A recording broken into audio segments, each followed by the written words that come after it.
दोस्तों, आपने राम और रावण के युद्ध के बारे में बहुत कुछ सुना होगा और उसमें लड़े हुए कई योद्धाओं के बारे में भी आप जानते होंगे।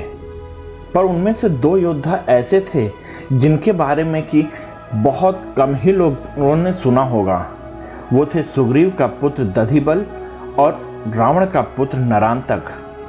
नरांतक एक मूल नक्षत्र में पैदा हुआ बालक था जिसको कि रावण ने त्याग दिया था और वो बरगद के पेड़ की जड़ का दूध पीकर बलवान बना था। बाद में वो समुद्र के बीच बैवलपुर में अपनी विशाल सेना के साथ राज करने लगा। जब अहिरावण के मरने के बाद रावण ने विचार किया कि मुझे स्वयं लड़ने जाना पड़ेगा।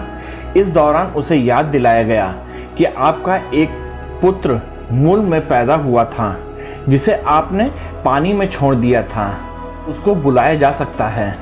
रावण ने दूत भेजकर नरांतक को बुलाया और उसे पूरी कथा बताई।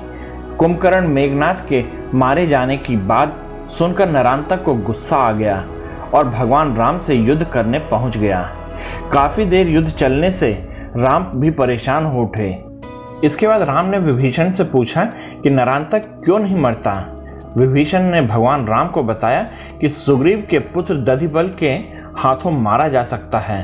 भगवान राम दधिबल से कहते हैं, तुम्हें नरांतक से युद्ध करना है। वे दोनों एक ही स्कूल में पढ़े थे जहां गुरुजी ने नरांतक को श्राप दिया था, दधिबल के साथ जब लड़ेगा तो मारा जाएगा। नरांतक के मरने के बाद दधिबल को बैवलपुर का राज दिया गया और इस तरीके से नरांतक का अंत हुआ। इसके पश्चात राम और रावण का युद्ध आरंभ हो सका। आप लोगों को यह कहानी कैसी लगी कृपया कमेंट करके मुझे अवगत कराइएगा। साथ ही आप इस कहानी में मेरे साथ बने रहे इसके लिए आपका बहुत बहुत धन्यवाद। जय हिंद दोस्तों।